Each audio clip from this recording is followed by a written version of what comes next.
Olá, meu irmão, minha irmã. Eu sou o reverendo Bruno Santana, sirvo ao Senhor na Quinta Igreja Presbiteriana de Guarulhos e eu gostaria de encerrar esses devocionais que fizemos no texto de Atos capítulo 8, versos 4 a 8. Dessa vez eu gostaria de enfatizar que a pregação do Evangelho promove alegria aos alcançados. Irmão, acompanhe comigo a leitura do texto bíblico. Entremente, os que foram dispersos iam por toda parte pregando a palavra. Filipe, descendo à cidade de Samaria, anunciava-lhes a Cristo. As multidões atendiam unânimes às coisas que Filipe dizia, ouvindo-as e vendo os sinais que ele operava. Pois os espíritos imundos de muitos possessos saíam gritando em alta voz, e muitos paralíticos e coxos foram curados. E houve grande alegria naquela cidade. Mais uma vez eu gostaria de evidenciar ou falar, demonstrar através da leitura do texto bíblico que a pregação do Evangelho promove alegria aos alcançados. Nós já percebemos que essa evangelização ela precisa ter um foco, e esse foco é Jesus Cristo e a sua obra, os seus ensinamentos. E ela também depende única e exclusivamente de Deus, é o Senhor através do seu Espírito Santo que promove e que faz com que o seu evangelho seja expandido. Agora eu gostaria de falar que esse evangelho que tem foco e depende do Senhor, ele quando chega num lugar, ele promove alegria àqueles que são alcançados. É uma verdade que uma grande alegria está reservada aos que recebem a graça de contemplar o poder de Deus. Diante de uma perseguição tão grande e de tempos tão sombrios em que aquela igreja estava vivendo, os samaritanos foram alcançados pela alegria do Senhor quando viram os frutos da pregação desse evangelho que tem foco, que tem poder porque depende de Deus. Nós não podemos afirmar que toda aquela cidade se converteu, mas mesmo aqueles que não se converteram, a ideia é de que uma felicidade genuína alcançou aquelas pessoas, os moradores que estavam lá, quando eles viram os milagres, quando eles viram os sinais que estavam acontecendo, que estavam sendo mostrados ali. O próprio Cristo realizou vários milagres e trouxe felicidade pelos seus sinais e curas, mas mesmo assim encontrou incredulidade para a salvação. Muitos o seguiam por causa do pão, muitos o seguiam por causa das curas, muitos o seguiam por causa dos sinais. Mas o verdadeiro sinal era o próprio Cristo, como ele nos afirma, ele era o pão da vida. Olhando para o texto de Filipe, nós encontramos esse poder de Deus atuando e gerando coisas maravilhosas, sinais miraculosos naquela cidade, porque era necessário, porque todos precisavam entender que aquela igreja, que aqueles homens estavam debaixo do mesmo poder, eles estavam sendo movidos pela mesma ação do Espírito Santo. E essa ação era uma ação avassaladora, que não deixava as pessoas quietas no seu lugar, ao contrário, promovia grande alegria, promovia sempre algum tipo de sentimento forte. Não havia como ficar imune às ações do Evangelho por onde ele passava, por onde os homens eram dispersos e por onde o Senhor agia com seu grande poder e sinais e maravilhas. Nós temos grandes ensinamentos aqui, meus irmãos, e o primeiro deles é que somente através da ação do Espírito Santo a pregação pode ser eficaz.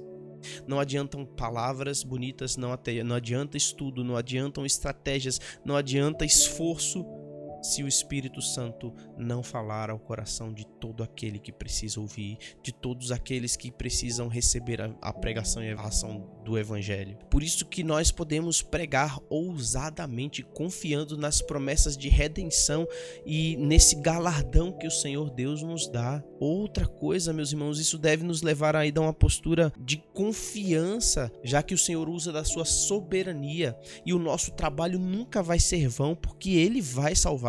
Ele é quem nos escolheu e escolheu a palavra para ser meio, mas a salvação, o agente de salvação no coração dos homens é o próprio Espírito Santo. Ele é o Senhor quem controla a abrangência do nosso chamado. Ele é quem controla o tamanho do impacto que a sua própria palavra vai fazer. E é por isso que nós podemos pregar ousadamente, sabendo que o Senhor, Ele quem controla e Ele quem toma conta de tudo isso. Sabemos também que onde o Evangelho chega, por causa dos seus frutos, há alegria.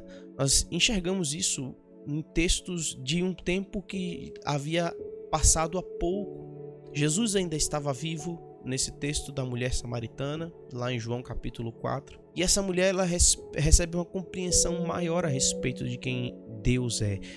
Entendeu que Deus não era um homem comum, que ele não era somente um mestre, um rabi ou nem um profeta apenas, mas que ele era o próprio Deus. E quando ela recebe essa mensagem, meus irmãos, ela não fica calada, ao contrário, ela sai falando para todo mundo, ela vence as suas barreiras, a sua vergonha, e ela fala para todas as pessoas que a conheciam, que ela conheceu alguém que é maior do que qualquer profeta, maior do que qualquer mestre, maior do que qualquer homem. Ela conheceu o próprio Deus, Jesus Cristo, e a alegria foi grande, porque mesmo diante do seu mau testemunho, a palavra que ela carregava naquele momento tinha um poder de transformação gigantesco e todos puderam ver, de forma que depois eles falaram: olha, nós não cremos apenas pelo que você falou, mas agora nós estamos vendo o Cristo. E houve muita alegria e muitos creram lá em Samaria. O que move a nossa pregação e a propagação do Evangelho de Cristo também é a alegria que o Evangelho promove.